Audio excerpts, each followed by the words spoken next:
All right, everyone. It's officially 9 o'clock, the witching hour. We're getting ready to get started tonight. My name is Rich Groves. Thank you so much for joining us this evening at the next CDS. We're excited to bring you a fantastic presentation this evening. Dr. Jere Gillan is in the chair, and he's going to be our speaker for this evening, and he's going to be talking a little about finding employment after your graduation. An important topic, one that is really key for all of you who are gearing up for your transition. And our conversation this evening is sponsored by our friends at Aspen Dental, who are making this possible, and a special tip of the cap for them tonight for bringing us Dr. Gillan.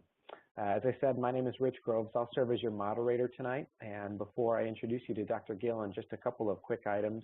If you have any questions and items you'd like Dr. Gillan to cover, we're going to get to that at just about maybe 35, 40 minutes from now, once he kind of provides some instructional and didactic format to get us in that place. If you have any questions, just please feel free to use them in the chat tool or send them through the Q&A, and we will tee up as many as we can in the time we have available. But just a couple of notes about Dr. Gillan. He's a 2011 graduate from the University of Florida College of Dentistry and worked for Aspen Dental right out of school. He's a practice owner, not of one, not of two, but actually as of this moment, 6 different dental practices in the Orlando area. So he has a very developed sense of some of the choices you're wrestling with right now, has hired folks just like yourselves, and has an idea of kind of sharing what you should be thinking and about what a more senior, experienced dentist is looking for in those candidates who are emerging from school. And so I think we're going to have a nice conversation tonight, and it's my pleasure to introduce you to our speaker, Dr. Jere Gillan. Thank you very much, Rich. It's nice to speak to you all tonight. Tonight's objectives are obviously to discuss the key challenges to face new graduates. We're going to review the pathways dentists have for entering the profession. I can explain the DSO model, Dental Service Organization, for those of you that do not know or didn't know that that's what that meant. How they support the practice and what the benefits are as a clinician and as me as the owner of multiple offices. I'm going to highlight the pathway to ownership, specifically through Aspen Dental, and talking a little bit about earnings for the different tiers of doctors that we have. I'll continue on here. As for me, I'm a veteran of the United States Air Force. I served 11 years in the combination of between active duty and the reserves. I fought in 2 different wars, Enduring Freedom and Iraqi Freedom, in the early 2000s. Graduated from the University of Florida College of Dentistry in 2011, and went right out of school into work with Aspen Dental. I went to Lunch and Learn. They had a very clean logo, very clean model, very clear idea of where they were as a company and as a dental care provider, and what they could offer their new students. So again, it's just been a great relationship ever since the beginning. We started dating at the beginning, and then we got engaged when they said, "Hey, would you like to become one of these office owners?" And now we're full married. And now it's been a 6-year marriage, and it's been a great experience ever since.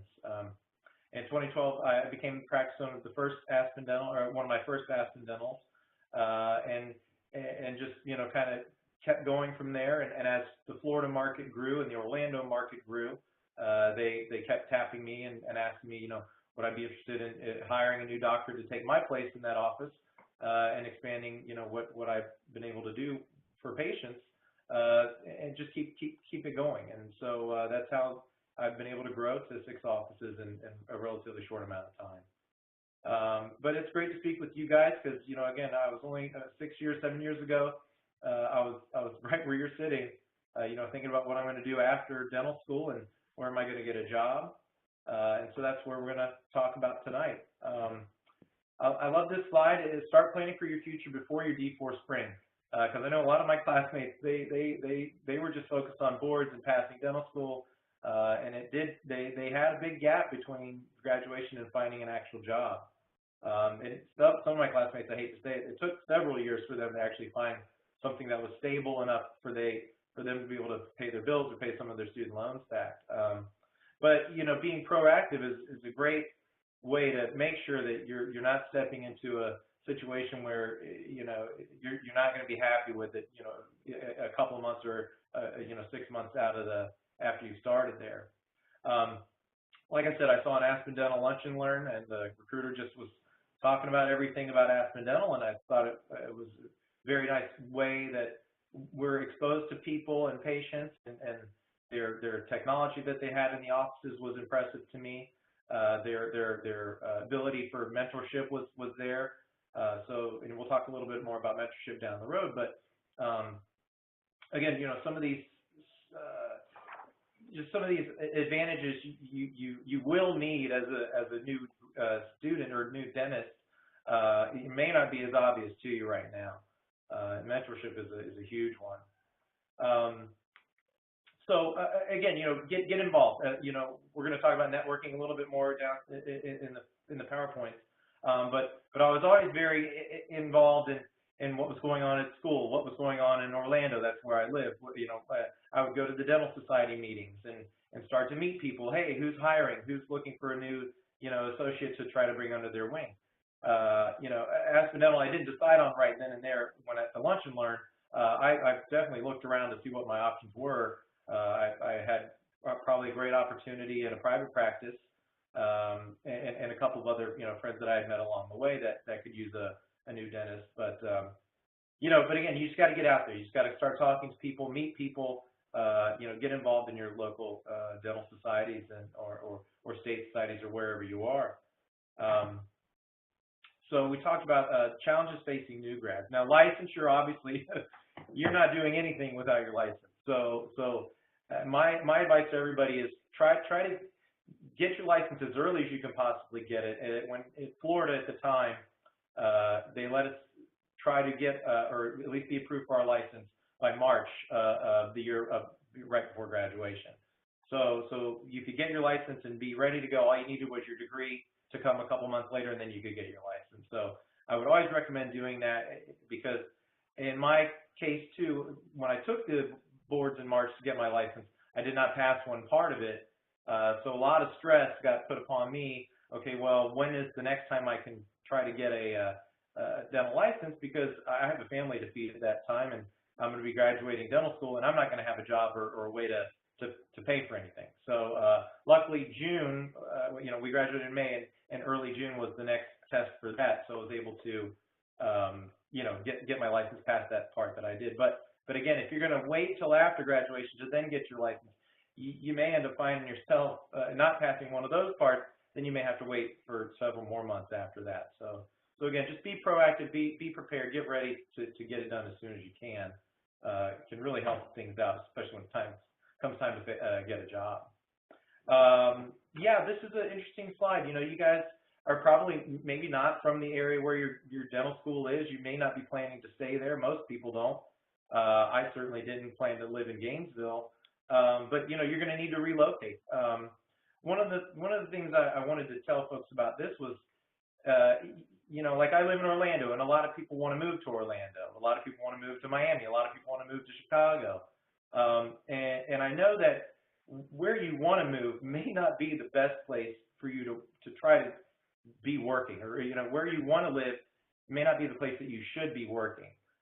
So if you want to move to one of these sexy cities or fun cities, it's great, but expect maybe that you're going to be driving an hour out to some place that actually is the good opportunity for you, to grow your skills, grow your abilities, and also to make a good living, because that's what we all really need to consider as well.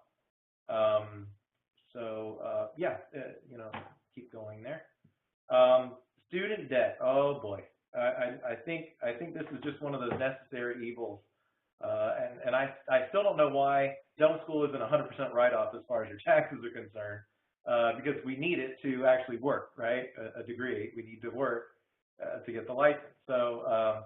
But no, student loan debt, it can be a killer. I know some dentists that have been graduates for 10 years, and they still have a few $100,000, maybe a couple $100,000 worth of loan debt.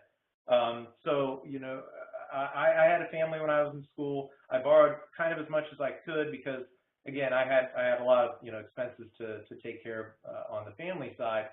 But I did hear a funny phrase or saying, a little bit of advice I'd like to pass along is that, if you're going to live like a dentist when you're in dental school, expect to live like a dental student while you're a dentist. And essentially, sometimes, and I know I had friends that did it, they, junior year or senior year on a break, they went to Thailand or Australia or whatever it was, and they borrowed money to do that. Just remember, if you're going to do something like that, you may end up paying for that vacation for a lot longer than you even remember it. So I always encourage folks, to cut it down to a minimum if you can help it. Have fun while you're in dental school, but know that the less that you can leave dental school with, the better off you are trying to really get your life started once you are graduated and you're making a decent amount of money. You're going to get money, a good amount of paychecks rolling in or whatever. You'll get the time off. Then I would say go to Thailand. You can afford it at that time.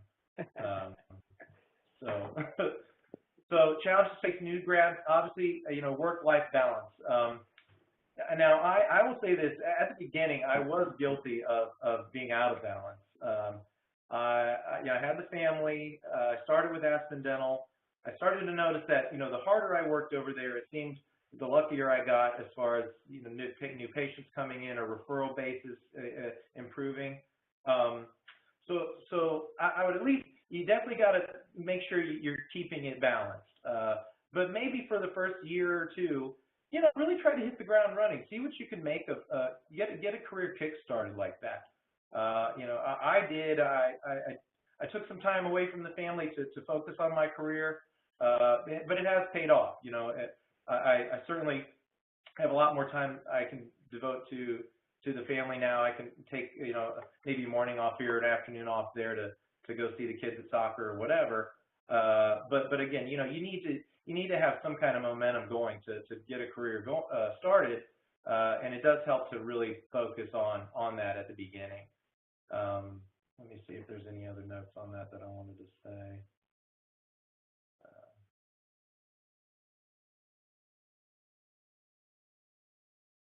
Yeah, there we go. All right, so challenges facing new grads. How will you find the right job? Because that's the all-important question, right? I got lucky. I found the right job first thing, but I did interview several places, several different dental service organizations, including several different private practices. And what I wanted to say is, really the best thing to do would be to try to match, your practice philosophy with who maybe you're sitting across the table from interviewing. But also, just a caveat, your practice philosophy right now for what you want to accomplish in your career goals, it probably will change in the next 1 to 2 to 3 years. I have a friend, I'm not going to say the company name, but they basically do a lot of dentures and extractions, and that's basically their common focus. Inexpensive dentures, inexpensive extractions.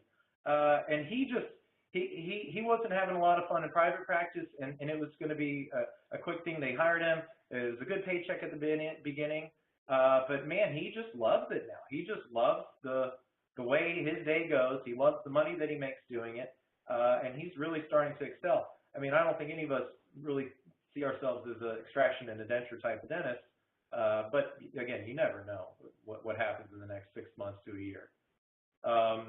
Yeah, dental school enrollment grows. More dental schools are being built, so that means more dental students are coming out. And like it says here, practicing dentists are retiring later. I also know that some dentists are having difficulty with the exit strategy. They're having difficulty finding new dentists or young dentists to come in and buy their offices and be their little ticket to a retirement, if you will. I don't. Dental service organization may be a cause of that. It may be also just a fact that a young dentist goes into an older dentist's office. He's not really updated with all the new equipment and things. It doesn't really appeal to the younger dentist. But there's a whole bunch of reasons why that is. But yeah, the distribution of dentists relative to communities in need, that's a big deal because everybody wants to live in the city. Everybody wants to live in Orlando or Chicago or New York or whatever. But there's a whole country out there with a whole lot of need. Some of my most successful friends out of dental school went to places like El Paso, Texas, or like like St. Louis, Missouri, and they have booming practices now because they're in areas where most new graduates, new dentists don't really want to live, but they've really found their niches because there's an incredible need out there. And that's also why Aspen Dental has been very successful, because we don't always target the big cities right in the metro areas. We're looking for areas where there is a lack of access to care, and so we try to aim for those places.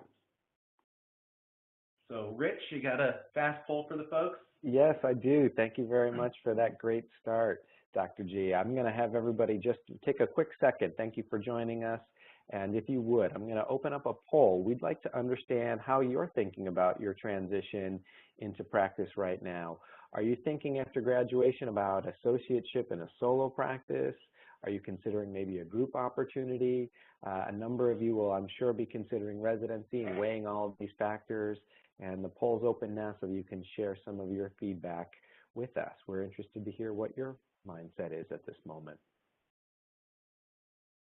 We're going to display the results on screen in just a second. Wow, okay, cool, thanks. Answers are pouring in now. That's a great point too, Dr. Gillan, about the being, the mountain of Muhammad or vice versa. Okay, got a couple of you on cell phones. I'm sorry that you won't have a chance to participate quite as those who are on tablets and desktop this evening. I'm going to leave it just for another quick second.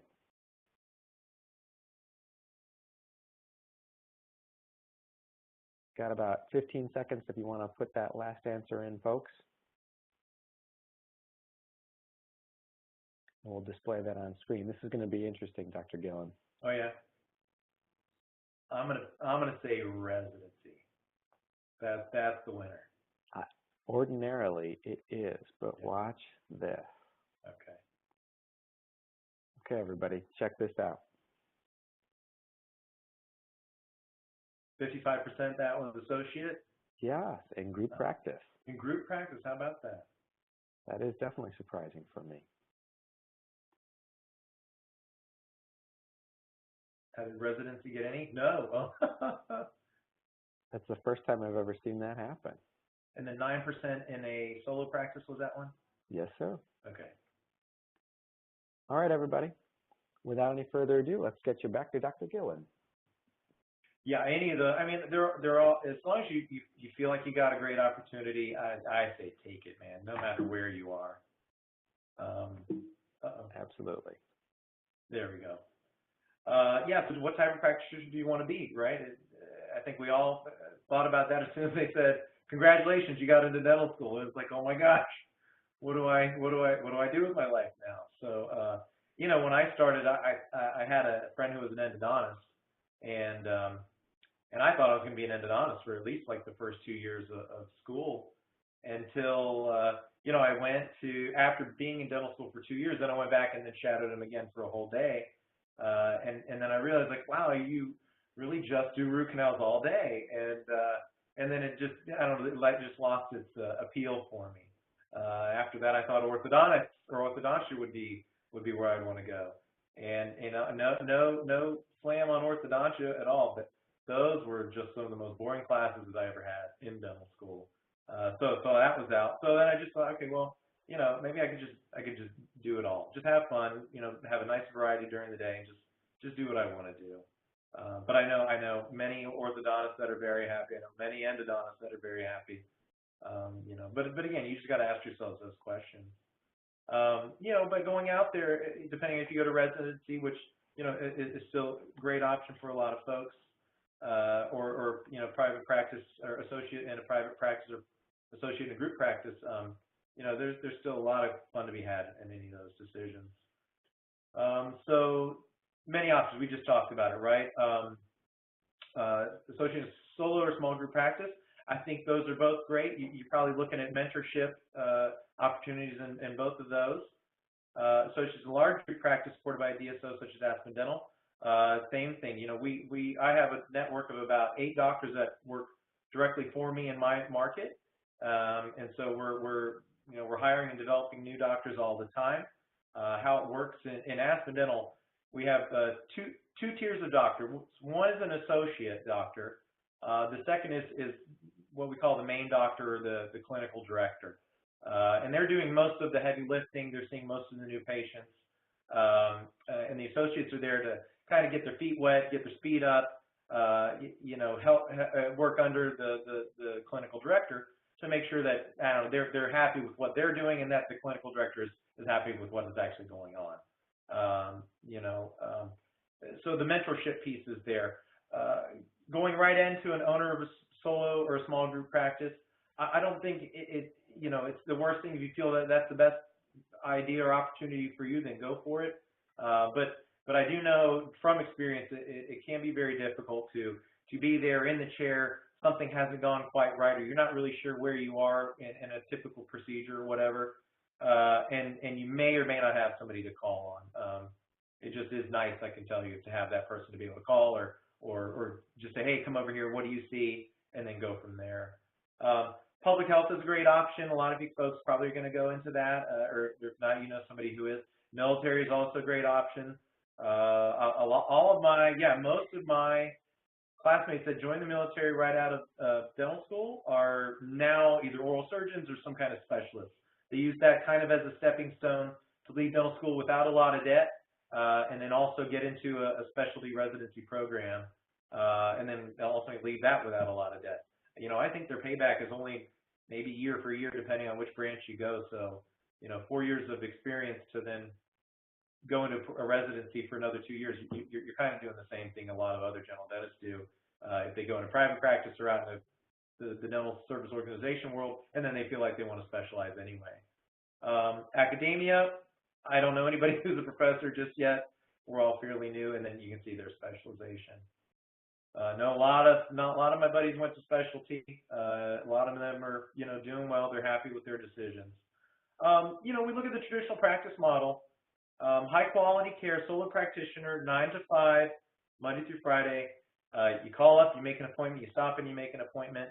No after-hour support and autonomy over your patient care decisions. The problem is there, I feel, you have autonomy over all decisions.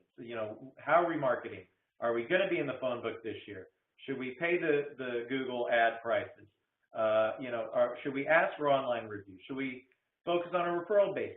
So you have a lot of things to think about that don't involve drilling a tooth or is this going to come out simple or surgical, which can take a whole lot of time of your week. So while a lot of guys are open 9 to 5, they're doing patient care maybe during those hours. I can tell you there's several hours after that or several hours before that each day that's dedicated to, okay, how am I going to keep this thing going, or how do I keep this running the right way? And that's why we have what's called the emerging practice model. We still focus on high quality care. There's no doubt about that. We have access to peers and mentors. We have flexible practice hours. Aspen Dental has always historically worked on some Saturdays. Sometimes we'll do 2 Saturdays in a month while keeping with the 5-day work week. We're actually, there's an initiative now to expand our hours from 7:30 to 7:30 4 days a week with at least 2 doctors in the office. So one has an early shift, one has a late shift, and they don't always have to stay that way. You can rotate, every 2 weeks or every month or whatever you guys decide. But the idea for that is people can't always get in before 5 o'clock or after 9 o'clock. Okay. So we know early morning hours appointments are very important. We know later evening hours are very important. And so we're trying to expand the access to care by giving those patients that can only come in during those times, the ability to do so. We love to see people all day long, but we know there are that certain segment of the population, they just can't make it in because they're at their job working, trying to make money to be able to come in to get their crown, to get their root canal done, things like that. Urgent care approach, we have a big walk-in, or if somebody calls that morning or that day, if they're explaining to us that they're in pain and they need to see a doctor, it's an immediate put on our schedule. Does it stress people out? It does, but at the end of the day, we're about trying to take care of people. We're not about trying to make our lives super cushy and easy. all day, every day. And if I have an assistant or a front desk or whoever that, oh man, another one, they give me that attitude, they're probably not going to be with me much longer, because my goal and the culture I try to create in the office is we're here to take care of people, and that person needs us. If they're walking in and they're holding their face, they need us. And the last slide there, autonomy over patient care decisions. We'll talk just a little bit more about that, I think. Oh yeah, we'll go into that after this. So, dental service organization contracted with dental practices to provide business management and support, including non-clinical operations. The DSO model enables dentists to focus on the patient and the delivery of excellent dental care. And that's by the American Dental Association, I think of, American Dental Service Organizations. And so that's really what I find is that, Aspen Dental, they take care of all the decisions that I don't want to spend extra time thinking about when before I get to the office, or, after I leave at the office. I don't have to think about who we're hiring for our spokesperson. I don't have to think about what kind of marketing strategy we're going to have. I don't have to think about how much advertising dollars am I going to spend in a market. There's a lot that doesn't have to happen in my head that makes it easy for me to focus on people and patients. And I think what a lot of people are finding is that they like that idea. They like to take those decisions away. Let me just focus on doing great dentistry for needy people, and somebody else can figure out. Somebody way smarter in marketing and business than we are can take care of those decisions. And so that's where we find ourselves. So the new model, we expand the access to quality, affordable care, balance the availability of dentists and patients populations. We invest in innovative technologies for the practice, and this is also true.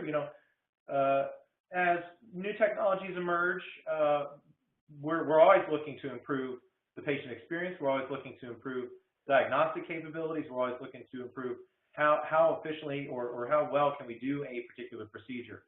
I'll give you, for example, we're getting big into the all-on-4 with Novell BioCare because we do a lot of dentures in Aspen Dental. And it's becoming more and more that people are just kind of sick of using denture adhesive or getting, having the palate covered and all of that. So we're starting to implement cone beam CTs in most of the offices, or at least in a market. That way, if somebody's interested in something like that, we can send them over there, get the correct things drawn up, have the guided splints made up, give it to the oral surgeon who places the implants, and then we're doing the restorative part of it, just after that. But that's what I mean. Most of the offices now have intraoral cameras. Most of the offices, or all of the offices, are digital X-rays. Some of them have CAD cams. Some of them have scanners. It really just depends on what you may be interested in as a clinician, and where you would like to take, your career as far as, and how far technology goes. But again, wonderful thing is Aspen Dental has, is willing to put up the investment for new technologies like that if they feel like it's going to benefit the patients. So that makes me feel good to be able to say. They improve the efficiency of the practice and staff. We don't really have an issue hiring somebody if somebody does leave for whatever reason. Usually there's somebody available right away to come in, and so that's a nice thing there. We have regional manager, field operations people. We have office managers that are right in the office there. We've got a gentleman that takes care of the whole state. So we've got a lot of tiers of field support people to help us keep the gears, greased and running in a big organization like Aspen Dental.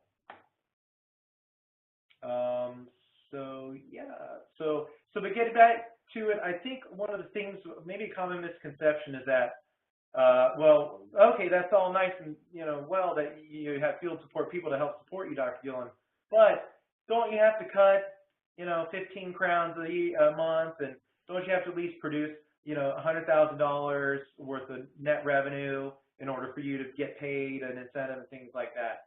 And frankly, the answer is no. There's no quota.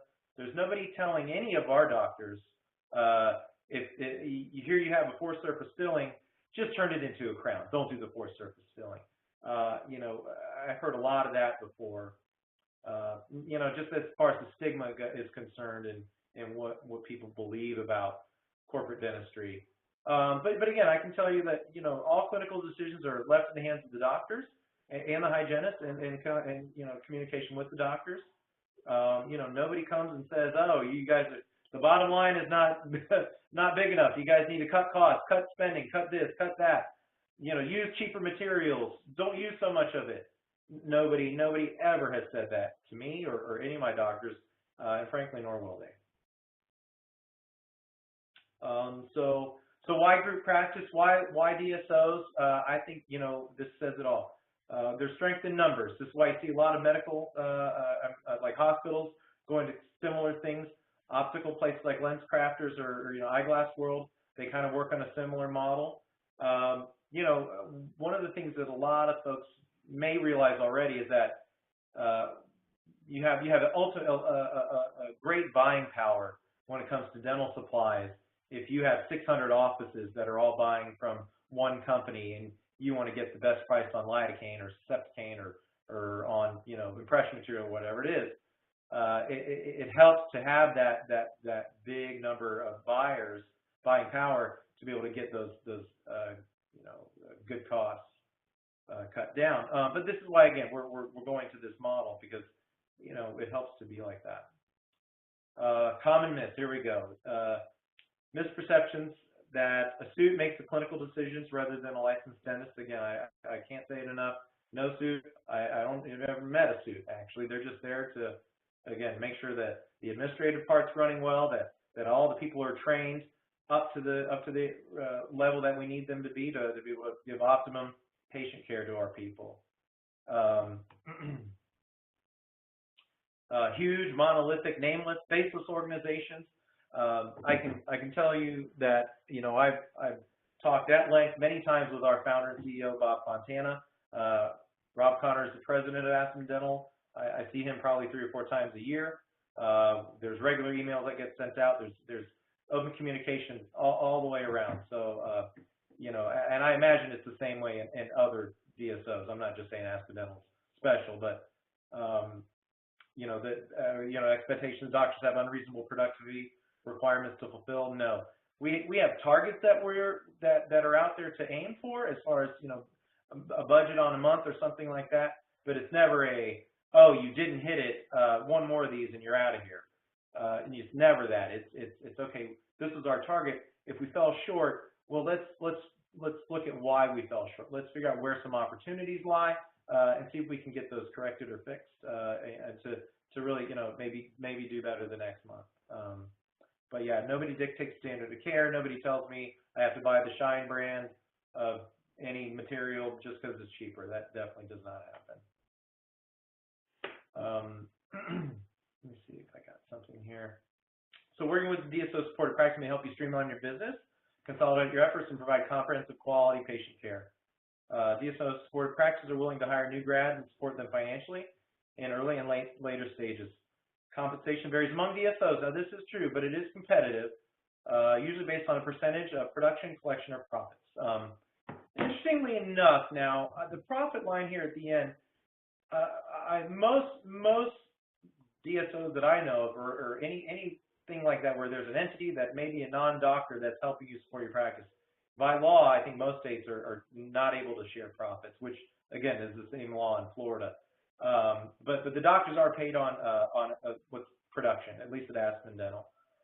What I do like, and I know a couple of other places are paid on collections, and what you may or may not know about that is, it's just you get paid maybe the percentage of what was actually collected. So for instance, if you have a $1,000 crown that you cut, you seeded the crown, and then the patient went up, and they could only afford to pay the $600, you're only getting paid on the $600. You're not getting paid on the $1,000. The production is different from that, because production you are getting paid on the $1,000. Now, at some point down the road, they're going to bill the patient for the other $400. Whether they pay or not is something different. But at least from the moment you seat the crown, that production is paid to you for that $1,000. Yeah, collections is a little bit different. Not that either one is right or wrong or whatever, but profits, I can tell you, probably not paid that way as far as a new dentist anyway. Provide way to pay down student debt. Oh yeah, so Aspen Dental does this. You know, if you want to go out to these really, I hate to say remote regions, in case somebody's from North Dakota or something like that, but there are offices in North Dakota that have a lot of patients with a lot of needs. It's just difficult to get a doctor to those places. So yeah, they're willing and happy to help you out with student loan debt or figure out what it's going to take to get you out there to some of these rural places. You know, we have paid vacations, we have sick time, we have 401ks, all kinds of stuff. Most, I say most DSOs are run that way. You know, we're willing to establish practices under surveyors, like I mentioned, in North Dakota. We also have a fun thing that we do at Aspen Dental called the Mouthmobile, where we put an actual dental office on wheels in the back of like a big semi-truck, and we will drive around to these places like Wyoming or Oklahoma or way out there where places where people don't really have a chance to get to the dentist unless they drive 100 miles. Well, we'll invite doctors from around the country to just go, maybe work there for a couple days, fly them out, fly them back. But we want to get to these underserved areas, because we know it's important. People need help, whether they're paying for it or not. And in this case, on the Mouthmobile, they don't pay for it. But we just want people to, Aspen Dental is on a mission to give America a healthy mouth. This is one of the good ways that we find that we are able to do that. Yeah, it can be a great environment with new dentists and experienced practitioners can thrive. I think what you find in some of our organizations is that the culture in the office is just great.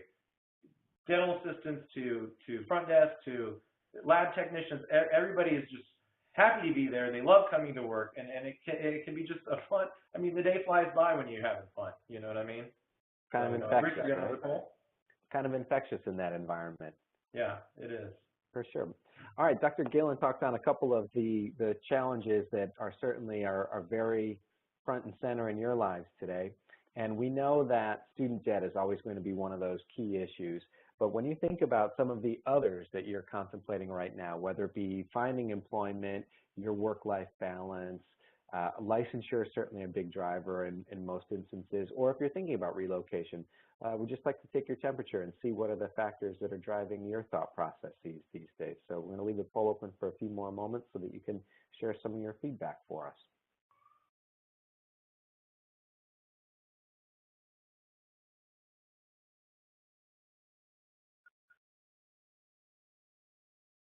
Always interesting. Okay.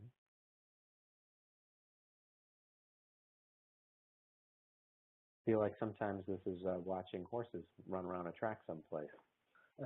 Get a feel for which is the lead, who's bringing up the rear.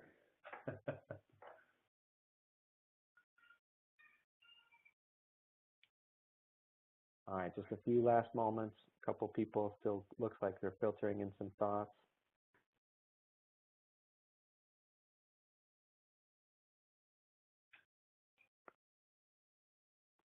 All right, we'll give a little countdown here.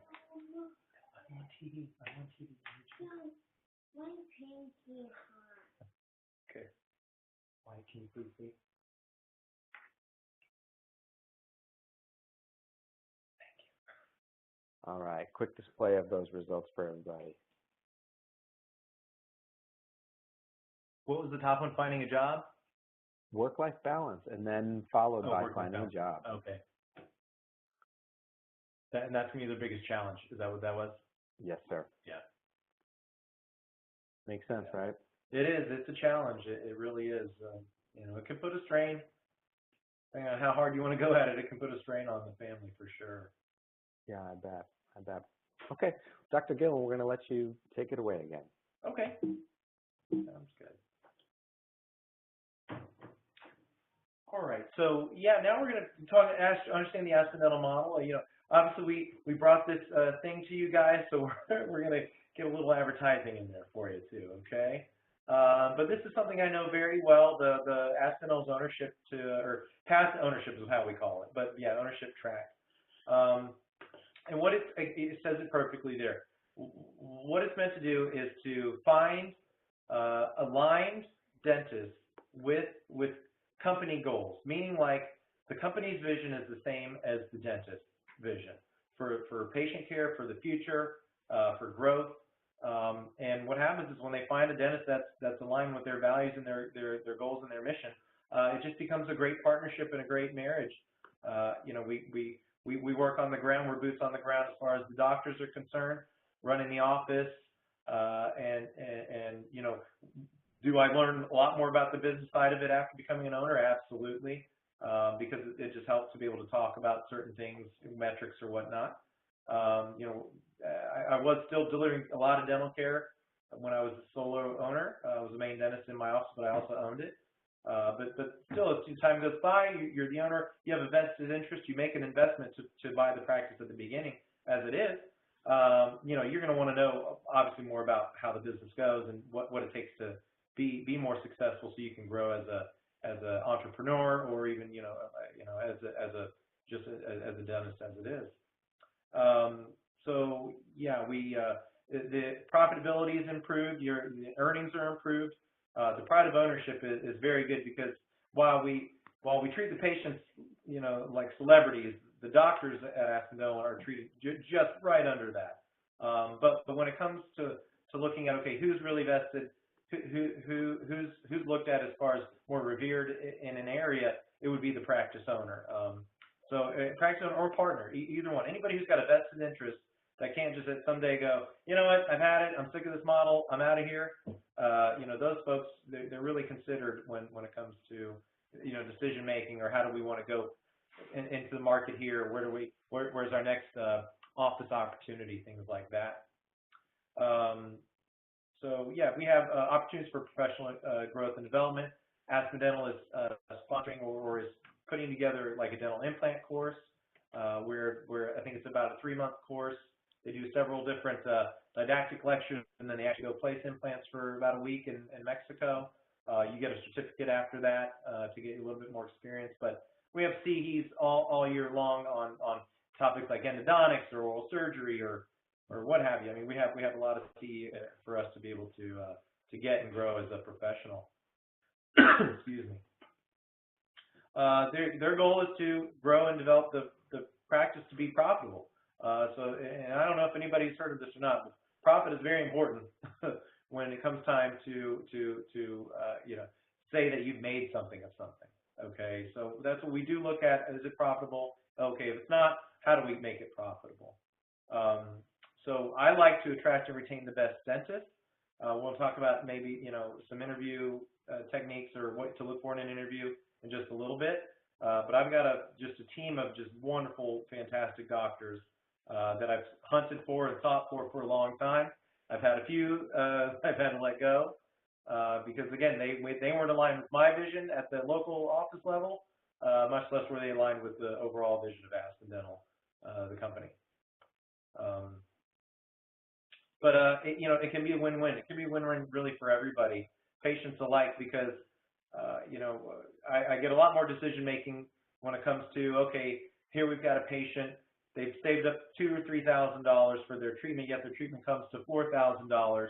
You know, Dr. Gillan, are we willing to do some kind of a coupon to help this patient be able to afford the care that they need?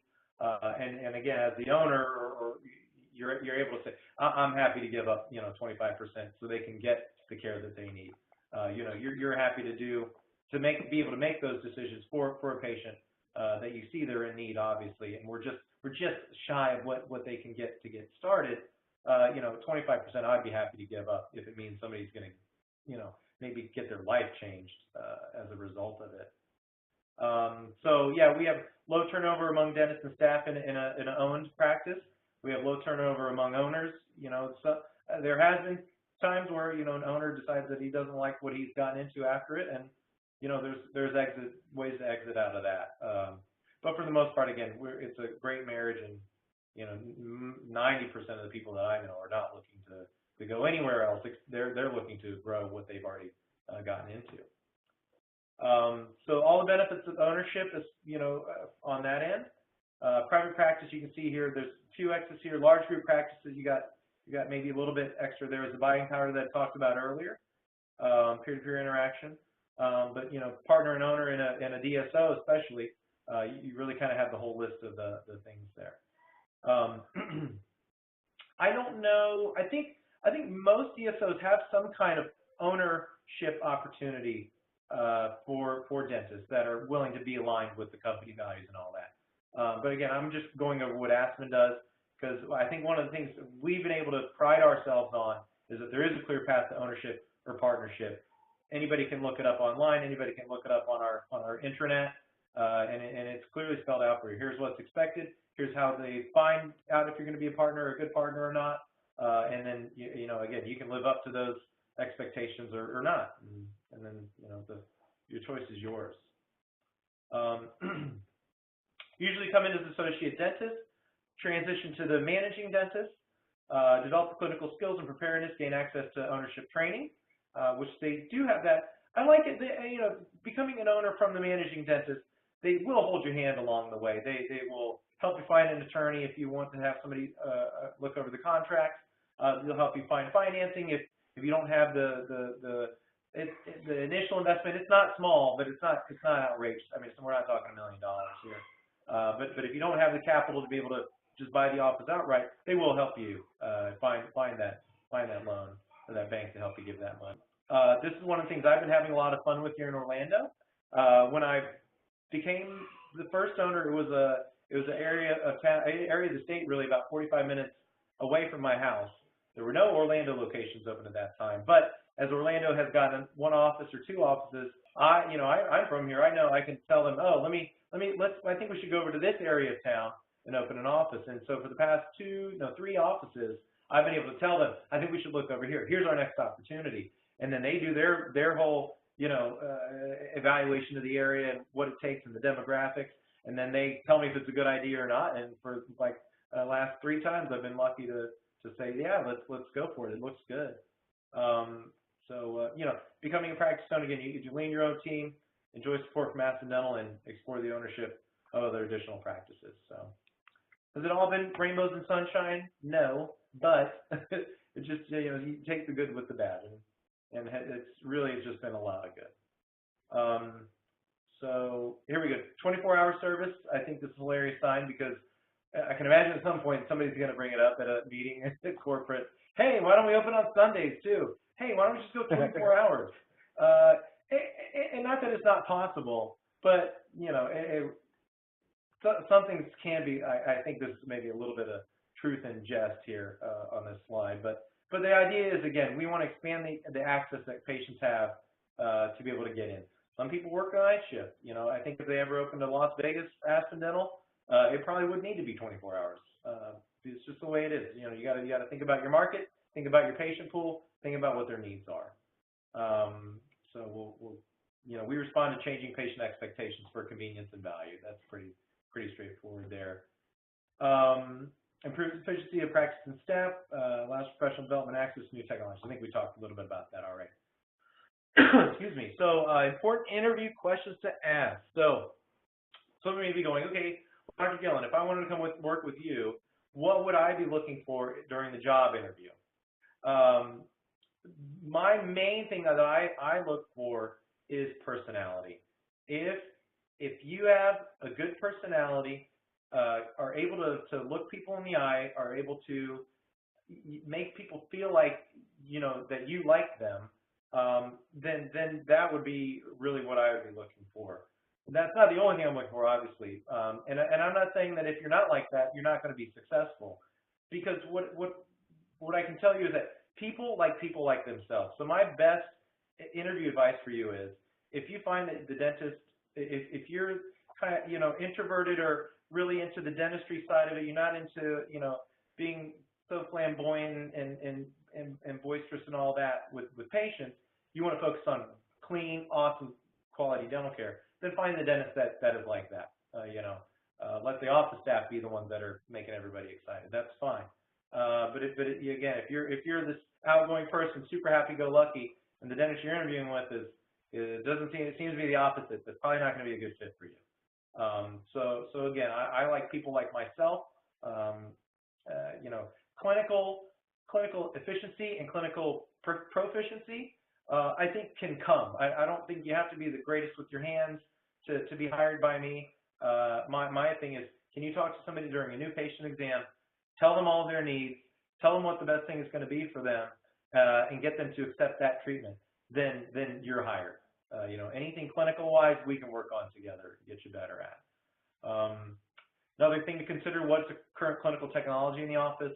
If they're on, film X-rays and they've got a dental assistant that's been there for 35 years and there's no hope of them changing anything, you may not want to go into that place unless you're going to get it for a steal. But again, things to look at. Are there technologies in place to attract future patients? How are they marketing? Are they still in the phone book and that's the only thing? Or God help you, are they still on word of mouth? Or just referral basis? I don't know that you'll have a lot of fun, at least at the beginning, unless they've got a 10,000 patient base and they've got 6 hygienists and things like that already. What are the plans to resources allocated for future upgrades? If there are none, you're going to be paying for those upgrades. You know that for sure. What type of procedure? Here we go. This is one of the reasons why I didn't go for that private practice opportunity, or at least swayed me back toward the Aspen Dental decision that I made, because when I went into the private practice and I had got the job, the question I asked was, okay, well, how many patients am I going to be seeing a day? And the answer was, well, none unless they come in on an emergency basis, to which point then you will be the one to take care of the emergency, whether it's the root canal or the extraction or in the crown. And I said, okay, so I'm not guaranteed any new patients to see it all. I'm not guaranteed any way to make money because it was all based on collections of that office. No, but we want you to build your practice within our practice. And I was like, oh, this seems kind of odd. Why would I build my practice in this already built practice? And so again, what type of procedures you be performing daily? Some of these private practice places, it will be none. You will be on Facebook a lot, you'll be on Instagram a lot, just because there really isn't much for you to do, especially if they're not guaranteeing that you're going to get some kind of flow of steady patients in order to get some work to get done on them. What's the culture of the practice environment? One of the other great things I like to say to folks is, and I do this for myself, if I have a new doctor that's going to come in to interview, I'll spend, I don't know, like 30 minutes at lunch or maybe an hour at lunch with them, just getting to know them, and then I toss them off to the dental assistants. You guys talk to this person. Do you think you'd like to work with them? But what I'm saying that is because it's a two-way street. You may want to check in with the dental assistants or the front office staff. Hey, how's things going here? If they're all like, oh, this place and blah, blah, blah, then it may not be the right culture or the right environment for you to be in, which can, again, turn south fairly quickly. For any practice opportunity you're considering, how is compensation determined? I do like the production model better than the collections, because sometimes there's nothing you can do. The patient paid $600 for that $1,000 crown, and nobody's going after them for the $400. So it is what it is. One of the things I do like, and I like to draw this distinction between a lot of other dental service organizations and Aspen Dental. No matter where you are in the pecking order as far as the doctor is concerned, you are paid on the overall office production.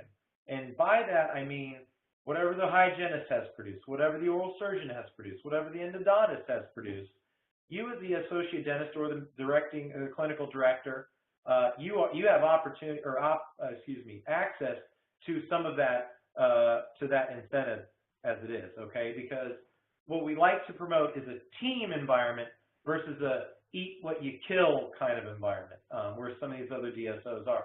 I have friends in other places. They'll hand off a case to the oral surgeon, and thanks a lot, appreciate it, and they never got anything for doing that new patient exam, that treatment plan, gaining the patient's acceptance, gaining the patient's trust, and all that. I mean, there's value in that just alone. But now you just did all that work, and then you got to hand it over to the oral surgeon, and then they take all the profit, and the company takes it too. It just doesn't seem fair, and I like the way that Aspen Dental does it, because again, it makes it fair for everybody. And when the associate says, hey, we need to get your wisdom teeth out, college students, and whatever, here it is, $2,000, great, let's get it done. Well, you just got a little bit of that for seeing the patient and teeing the ball up for the oral surgeon. So another important question, what type of patients we'll be seeing? Again, I like that the associates, hopefully you're working off of the treatment plan of the clinical director. Hopefully the clinical director's treatment plans are sound and legitimate and logical, and most of the time they are. But I like that they're getting their speed up. They're seeing a lot of smaller cases. I hate to say smaller, but maybe less complicated things at the beginning, all the while getting better and better at more advanced, more complicated cases. So what types? Yes, and then what's the culture of the practice environment? I always like to promote that environment where look, patient's number one. We do what we can. We work to the end of the day, and if something's there at the end of the day that still needs to be done, we stay, and we stay because it's what's right for the patient. My office staff, front desk, everybody is happy for the most part. Everybody's happy being there because they know we're doing a good thing for the patients, because that is our primary focus. What programs and resources will be available to you to help you grow professional? Yeah, that's a good question. I know some of these have dedicated CE courses that you go to, maybe like a whole year you have to go to one of these things. Other places, they don't have anything at all. It's just kind of up to you. We find, I think, a happy middle ground. They ask us, what would we like to know about, or what would we like to learn more about? We fill out a little survey, and then they just compile all the data, and then they figure out, okay, who we're going to get to come in and give a big lecture to anybody. So, but yeah, it's a lot of fun. This is a nice picture of a bunch of, I think, dental students at, I want to say Talladega, no, maybe in LA this year. Aspen Dental sponsored a race, a NASCAR driver named Danica Patrick. And I think our sponsorship is coming to an end for her, but we've had a lot of fun, and we get to do great events like this at least 3 to 4 times a year.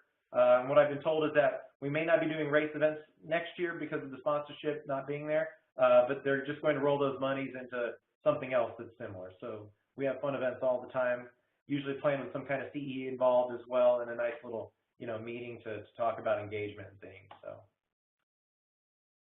So, in kind of in summation here, DSO supported practice like Aspen Dental can offer you a great environment to flourish professionally. Steady patient flow, especially in Florida. My goodness, they're just coming out of the woodwork all the time. Work-life balance, access to technology, opportunities to build experience, culture conducive to personal and professional development. So ask a question, inform yourself about all options. It's your future. Again, network. Look around, figure out who you like, figure out what you like. It's up to you. You can make it or you can break it. It really is in your hands. So. Thank you. All right. Thanks so much, Dr. Gillan. That was a really informative session. We really appreciate your insight and sharing a little of your experience as a DSO-supported practice owner. Had some great questions, and I'm sure a little bit of laughter as well. I found myself enjoying your humor as we went through it. I know the students did too. But if you'll indulge us for a few moments, we'd like to pick your brain on some of the topics that occurred to them as you were explaining the model and clarifying how your practice works. But if we can start with, how long does it take to become an MCD at Aspen? Yeah, that's a wonderful question. I get a lot. I would say on average about 6 months. 6 months of being an associate, and then you're either ready to take over a new office, or potentially that the MCD that was there, they want to move on to something else. But there is no set time. Some people, it takes them 2 years to get there. They just don't feel that comfortable to run an office and make this decisions, for every single patient that comes through the door, and all the while, doing the procedures at the same time. So, but yeah, I would say on average around 6 months. Fantastic. When it comes to expanding the hours of the practice, how is it allocated? Is it only the younger docs who are asked to manage the evenings and some of those Saturday opportunities you described? No. So like I said, we like to have them rotated. We don't want to make it where somebody always has to come in at 10:30 and leave at 7:30. We want it to be fair, and including among the auxiliary staff, the dental assistants. I think we have to have 5 in order to do the 7:30. Not everybody's going to be coming in on the early shift. Not everybody's going to be staying on the late shift. So we rotate them around as to keep it fair for everybody. Really nice. You talked a little about technologies. I had a couple of different ways that this question was asked. So folks, I hope I'm phrasing it in a way that's conducive to the spirit of your ask, but as a practice owner, how does your decision-making process, when you're considering a new technology, is it something that you're identifying? Is it on a list? How does that technology make its way into your practices? Yeah, so first I'll use the cone beam CT. It's an investment on my part as a practice owner, and Aspen Dental also invests their dollars into buying this cone beam CT. I think the machine is probably about $60,000. So how it works is I have one of my clinical director doctors who's about to become a partner. He's also taking a 10-month IOC implantology course, where at the end of it he'll be probably the go-to guy as far as implant questions and knowledge goes in my region. Well, he's making the investment in himself to be able to get that certificate for the IOC. Well, I'm willing to make the investment on getting him the correct armamentarium he's going to need to place great implants, for as many as he wants to place, and give him the ability to do it. So that's why it's an easy decision for me to make the $40,000 or $30,000 investment. What I can tell you though is, $30,000 is a lot of change to try to come up with just over, from 1 week to the next. Okay, we don't have a cone beam, now we do. So what Aspen, why I love these organizations, the DSOs, and I'm not saying Aspen's the only one that does this. Aspen essentially fronts me as the owner of the money, and then we break out the amount of money over 12 months, maybe 24 months, depending on the amount. So essentially, I get to pay off the $30,000 for the cone beam, all the while getting to use it for the time. So do I pay $30,000 extra for it? Yes, but I don't have to pay for it today. Right on top of the barrel. But again, because Aspen is who they are, they've got a lot of capital that they're working with on their end. They know that it's a good investment ultimately for the practice and the patients. They're willing to make it happen. That's great. This one, what's the average gross production percentage? How does that figure for a lead dentist at Aspen? What's that? How can you answer that in a way that helps this particular student's inquiry? Yeah, so how it works is there's a percentage of net revenue that we go from each month, okay, and that's how we determine what a managing clinical director at MCD's profit or incentive will be. We call it gross profit, but it's not profit as you call it like in the end of the month on a P&L. But that's neither here nor there. So what happens is we look at what's been produced by the office as far as net revenue is concerned. There are controllable expenditures that are taken out before we get down to the MCD's gross profit, and then they're entitled between I think 18 and 20% of the gross profit, and that becomes their incentive. Now, so what happens is, well, what about a daily rate? Well, they have a daily rate anywhere between $500 to $550, depending on what's negotiated. That goes as a draw against the gross profit. Okay, so for instance, if there's $20,000 worth of gross profit made, and they've worked 20 days in a month at $500 a day, then that's $10,000. That was the draw. Well, your gross profit was 20, so you get an incentive check for another $10,000, obviously minus taxes. So that's kind of how the managing clinical director pay works. On an 18 to 20 scale. Now, an interesting thing is, okay, why is it 18 to 20? And here's why. So what we realized was that keeping patients satisfied is a big deal, and focusing on patient satisfaction is a very big deal when you want to be able to grow a business or any business. And who hasn't gotten a million surveys? Oh, make sure it's a 5. I strive for 5. If it's not a 5, let me know now. That way I don't get hit down the road. Well, it's the same thing. Okay, so we pay attention to that a lot more now than when I started. So the 18 to 20% comes in what we call a patient satisfaction rating, and the better patient satisfaction rating that you have, the higher percentage of an incentive that you get as far as the gross profits is concerned. Okay, so at the empirical level, treat people right, you're going to get paid for it. Treat people wrong, you're going to suffer when it comes to the amount that you could be potentially making. I know that we're running just a little long, folks, so I'm going to just ask maybe one or two more questions of Dr. Gillan, who's very graciously working on his work-life balance with us tonight, so we thank him for that. When it comes to mentorship, how does that get accomplished? I know you have a number of younger associates in your practice. How do they have the ability to mix and get put together in ways that's productive for those parties? Yeah, so how an associate usually gets hired is because the doctor that's there has gotten to a level of proficiency and excellence that the patients are just flowing in, and the production is getting to the point where it's too much for him to handle. So then when we look at it, we go, okay, not only is he proving himself as a great clinician and a great managing director, let's get him a younger doctor to help grow the office as it is, and then he can impart some of his wisdom or her wisdom and knowledge onto the associate. But we do look at personalities. You know, is this person going to fit well with this person? And we've had to make a switch maybe once, you know, from one doctor that I thought would be a good mentor to another.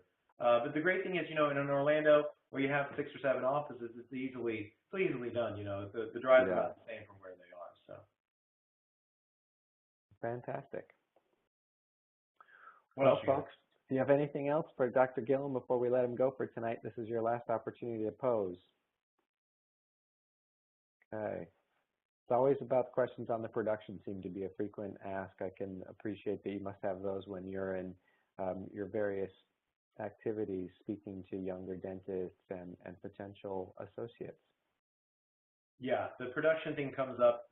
I know 18 to 20 sounds low, but remember, it's a total office net revenue. It's not off of just what you produce. So it ends up ultimately, I believe, being a lot more than maybe, you know, other places. One last question I saw come across just now. You talked about, well, I'm going to use the word soft skills as being really important to your selection of an associate dentist. How do you suggest that an interviewee would convey that to you when they're sitting across the table from you or in a chair talking to you about a potential opportunity? How do they convey those kind of intangibles, not necessarily their hand skills and their dexterity, but those patient-facing questions? Yeah, I mean, just I just want to see somebody who's going to be themselves, who has, you know, is engaging, has something fun to say, has something fun to talk about. That doesn't, yeah, I don't necessarily need the top of the class. I don't necessarily need the magna cum laude or of whatever the high school they were at. How do they do it? I think they just be yourself in the interview, and if that person likes you and you like them, then it's probably going to be a good match. That's great. Well, Dr. Gillan, thank you for taking us through not only some of the presentation, but sitting and sharing some of your experience with us in the QA as well. We really appreciate it. Would you mind just advancing our slide just a couple more so I can tell the folks what we're going to hit on in just a couple weeks? Thank you, guys. It's fun, Rich. I appreciate it. It's always fun to do this. Yeah, we appreciate it too. Thank you to our attendees for joining us this evening as well. We appreciate your time, your attention, and look forward to continuing this series in just the weeks to come. As the next topic that we're going to cover is just something that Dr. Gillan was finishing on tonight, which is to talk a little bit about that associate process and understanding a little deeper some of those questions that affect that pathway as a new dentist. And so we hope you'll take a moment to come and enroll and join us in our next part of the series. And in the meantime, a special thanks to Dr. Gillan for his time, for Aspen Dental for sponsoring tonight's great session, and to you all for joining us. On behalf of the next CDS and all of our friends here, thank you and have a great evening. Good night, everyone.